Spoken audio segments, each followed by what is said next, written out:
Bihar board class 8 का, ठीक है, क्लास 8 का विज्ञान है, ये हिंदी माध्यम का है, ठीक। पहले चैप्टर का नाम है फसल उत्पादन एवं प्रबंधन, ठीक है। इसमें हम लोग क्या पढ़ेंगे, सबसे पहले इसका परिचय, ठीक है, और दूसरा टॉपिक इसका होगा कृषि पद्धतियां, ठीक है। पहला टॉपिक क्या होगा, परिचय, ठीक है, कि फसल उत्पादन क्या है, फसल उत्पादन कैसे किया जाता है। देखिए आप लोग, इसमें जो पहला टॉपिक है जिसमें हम लोग देखे थे परिचय, ठीक है। तो परिचय में हम लोग क्या देखेंगे, परिचय में हम लोग सबसे पहले क्या देखेंगे बताओ, कृषि पद्धतियां, कृषि की पद्धतियां क्या है उसको परिचय में हम लोग देखेंगे।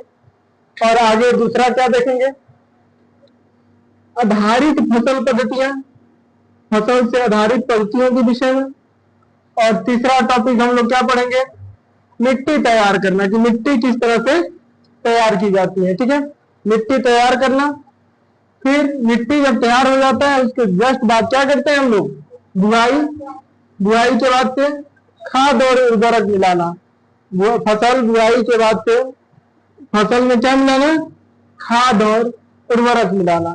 फिर उसके बाद से जब फसल नवजात रहता है उसी समय में हम लोग क्या करते हैं, सिंचाई करते हैं। सिंचाई मतलब फसल को पानी देना, ठीक है, क्या करते हैं, फसल को पानी देते हैं।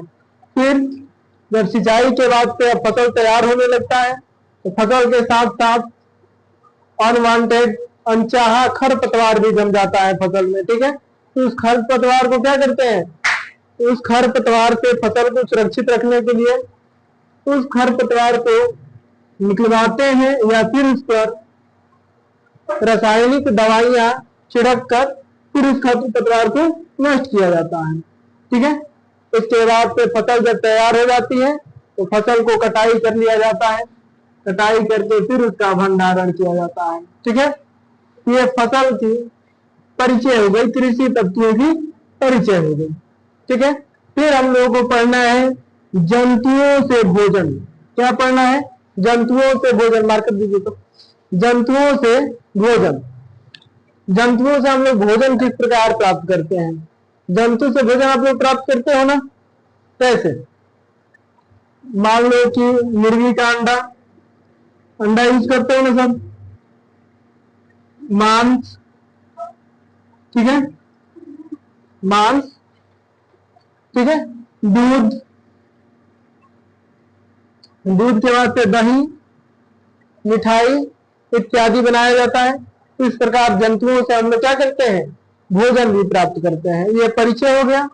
अब इसमें एक एक करके हम लोग टॉपिक वाइज पढ़ेंगे, इतना नोट कर लीजिए आप लोग। अब सबसे पहले हम लोग टॉपिक क्या शुरू करेंगे, कृषि पद्धतियां। तो कृषि पद्धतियां में सबसे पहले हम लोग यह बात सोचेंगे कि कृषि का प्रारंभ कैसे हुआ, ठीक है। किस टॉपिक पर हम लोग सबसे पहले ध्यान देंगे कि कृषि का प्रारंभ कब से हुआ या कैसे हुआ, ठीक है, कृषि का प्रारंभ कैसे हुआ, ठीक है। इस क्वेश्चन पे हम लोग ध्यान देंगे।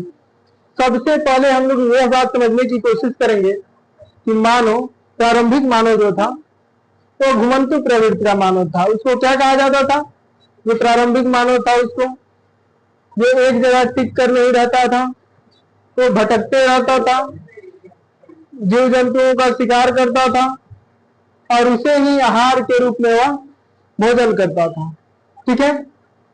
मानव जो है, मानव तो किसी नदी के किनारे बसते थे या किसी जलाशय के किनारे बसते थे, वहां के जीव जंतुओं और वहां के पौधों से प्राप्त चीजों को भोजन के रूप में उपयोग करते थे। जब किसी कारणवश उस नदी या जलाशय का पानी सूख जाता था तो उसके आसपास उगने वाले फसल भी सूख जाते थे। जब वो फसल सूख जाते थे तब यह मानव क्या करता था, उस जगह को छोड़कर और दूसरे जगह चला जाता था। ऐसा प्रवृत्ति, उसकी घुमंतु प्रवृत्ति हमेशा बनी रहती थी और मानव जाति जो थी इससे परेशान हो चुकी थी कि हम एक जगह कहीं स्थिर रह नहीं रहे, घूमते रह रहे, घूमते रह रहे। कोई ऐसा उपाय क्यों ना करें कि जिससे हम एक जगह स्थायी तौर पर रहे, एक जगह पर हम लोग अपना जीवन यापन करें। तब मानव ने एक तरकीब सोचा कि हम जिस क्षेत्र में रह रहे हैं वहां हम लोग फसल लगाएं, बीजों को लगाएं, उसे सिंचाई करें और उससे प्राप्त जो अन्न हो उसको हम लोग भंडारण करें। ठीक है, तो कृषि की प्रारंभ मानव की इसी सोच से शुरू होती है कि मानव घुमंतु प्रवृत्ति को छोड़कर और अस्थायी तौर पर रहने के लिए तैयार होता है और अपने आप को उसके लिए तैयार करता है और बीजों से फसल लगाना धीरे धीरे शुरू कर देता है। प्रारंभिक मानव को इतना ज्ञान नहीं था कि किस प्रकार से कृषि करेंगे तो उत्तम फसल होगा, लेकिन फिर भी वह बीजों यह जानता था कि बीजों को लगाने से नया पौधा बनेगा और नए नए पौधे से अन्न का उत्पादन होगा। इस प्रकार से मानव घुमंतु से धीरे धीरे आदि मानव से अस्थायी मानव बनता गया। ठीक है, तो कृषि की प्रारंभ कहाँ से हुई? जब मानव अस्थायी तौर पर रहने के लिए सोचा, वहां से कृषि की प्रारंभ हुई। ठीक है, अब अगला टॉपिक हम लोग देखेंगे। ठीक है, अब अब अगला है कि कृषि की शुरुआत कहाँ कैसे हुई थी, ये आप लोग तो नोट कर लिए। अब हम लोग क्या जानेंगे कि फसल क्या होता है। ठीक है, फसल जब एक ही किस्म के पौधे किसी स्थान पर बड़े पैमाने पर उगाए जाते हैं तो इसे फसल कहते हैं। जब एक ही प्रकार के बीज किसी बड़े फील्ड मतलब मैदान में उगाए जाते हैं तो उसको क्या कहोगे? तब फसल कहोगे। ठीक है, जब एक ही किस्म के पौधे किसी स्थान पर बड़े पैमाने पर उगाए जाते हैं तो इसे फसल कहते हैं। जैसे उदाहरण में ले लो, गेहूं, मक्का, धान। ठीक है, इस सब की फसलें लगाई जाती हैं। ठीक है, इन सब की फसलें क्या की जाती हैं? बड़े भूभाग पर लगाई जाती हैं। अब आगे देखते हैं, फसलें कई प्रकार की होती हैं और फसलें जो होती हैं कई प्रकार की होती हैं। जैसे अन्न की फसल, सब्जियों की फसल और फलों की फसल। ठीक है, अन्न की फसल गेहूं, मक्का, ठीक है, धान, ये सब क्या हो गए? अन्न के फसल हो गए।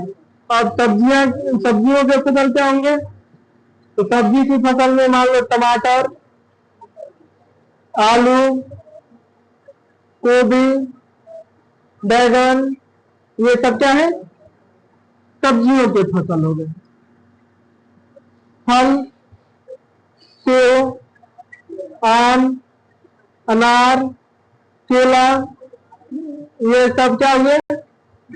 फल के फसल हो गए। ठीक है, और ये अन्न के फसल जो है अलग अलग मौसमों में अलग अलग प्रकार के अन्न लगाए जाते हैं। सब्जियों के भी मौसम होते हैं और फलों के भी मौसम होते हैं। सब एक ही मौसम में सभी अन्न, सभी फल और सभी सब्जियां नहीं होती है, सबका मौसम अलग अलग होता है। कोई अन्न जो है जिसके लिए अधिक तापमान की आवश्यकता होती है और अत्यधिक जल की आवश्यकता होती है। कोई फसल ऐसे होते हैं जिसमें कम पानी और कम तापमान की आवश्यकता होती है। इसी प्रकार सब्जियां भी हैं, अलग अलग प्रकार की सब्जियां अलग अलग मौसमों में तैयार की जाती हैं। ठीक है, अब आगे हम लोग पढ़ेंगे फसलों का वर्गीकरण जिस मौसम में पौधे उगाए जाते हैं उसके आधार पर होता है। फसलों का वर्गीकरण कैसे होता है? जिस मौसम में जो फसल उगाए जाते हैं उसके हिसाब से उन फसलों का वर्गीकरण होता है। तो दिक्कत, चलो आगे समझो। मुख्यतः फसलों को दो वर्गों में बांटा जा सकता है। फसल को कितने वर्गों में बांटा जा सकता है? दो वर्गों में। कौन कौन? पहला है खरीफ फसल और दूसरा क्या है? रबी फसल। फसलों को कितने भागों में बांटोगे? दो भागों में, खरीफ फसल और रबी फसल। ठीक है, तो इसमें कोई दिक्कत किसी को नहीं है? अगर होगा तो आपसे पूछ सकते हो। ठीक है,